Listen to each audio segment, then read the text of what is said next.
An American's honest review of pub food in London. This is one of the busiest pubs in the world. They actually hold the Guinness World Record for selling 20,000 pints of Guinness in 1 week. Unfortunately, Chris and I both failed to split the G. It's so much more than you think. But y'all, these Iberico pork ribs fully fell off the bone with this like sweet, salty sauce, and the fat just melts in your mouth. And then we got their beef and Guinness suet pie that's smothered in the richest gravy that's so savory, but somehow not too salty, and the beef falls apart. It's so tender. But y'all, these duck fat chips were so salty. They did have a really nice crispy exterior though, and the mashed potatoes were like the creamiest, most buttery, just like velvety smooth. And this dish was just peas, onions, and bacon.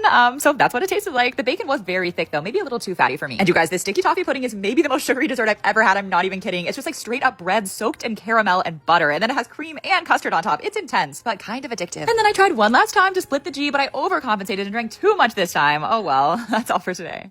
Turning 60 pounds of turkey into meals for the homeless. Lobel sent me 3 giant 20-pound turkeys, so I learned how to spatchcock them so they cook faster. You basically like press them flat, and then we just rubbed a bunch of butter all under the skin and seasoned them up. And I got so much stuffing, which cooks so fast, it's like magic. And then I also cooked up like 10 packets of gravy, and you guys, Basta donated 12 of these huge containers of sides. They gave us this like steamy brown rice and lentil and onion dish, and then this perfectly salted roasted eggplant. And then each of these boxes got a lot of stuffing and a lot of turkey. Oh my god, I had more turkey than sides. And Basta's potato salad, which is like cooked perfectly. It's really soft but not mushy. We made 30 meals all together, and these boxes were packed full, and then we took them around the city in a little wagon. And y'all already know we don't film anyone experiencing homelessness, of course, but we met the sweetest people. Honestly, we made some friends. It was so much fun. It took about 2 hours to pass out all the meals, and yeah, thank you so much to Basta and Lobels for the donations. I'm just so grateful, and I'm so grateful to all of you for watching and supporting so I can continue to make more content like this. So I hope you guys have the best turkey day ever, and that's all for today. Everything I ate in London's Chinatown. We went to this super viral noodle shop where they make everything fresh, from these like super wide, thick biang biang noodles to these knife cut noodles that are sliced right from the block of dough into the pot. But we really came here for their giant beef rib noodles that are smothered in hot, bubbling oil that's poured right over chilies to create this like fresh chili oil, and it just soaks into that rib meat that they cut up for you right at the table. And then those thick chewy noodles scoop up all of that spicy rich sauce and the crunchy bean sprouts, and it creates the most satisfying bite. It's even got a little bit of sweetness, some tanginess, like you can tell they're throwing all the sauces and seasonings in there. It's so garlicky, and it's got that fresh crunch from the bok choy too. And their pan fried pot stickers have the most delicate crispy bottoms, and then that super soft stretchy wrapping on top. And I love how finely they chop the chilies in their oil so that like spicy rich heat gets into every crevice of the bite. And of course we had to try every variation of noodle they had. So for the knife cut ones, we got this minced pork set with soybean paste, and I just love that like dynamic texture of a knife cut noodle. They're so fun. They have these like thin jagged edges and these thick chewy centers, and the pork was really rich. And finally we tried their hand pulled noodles in this delicious chicken noodle soup, and the chicken, you guys, it was so savory and moist, and the noodles were this perfect soft slurpy texture, so satisfying, so comforting. And that's all for today.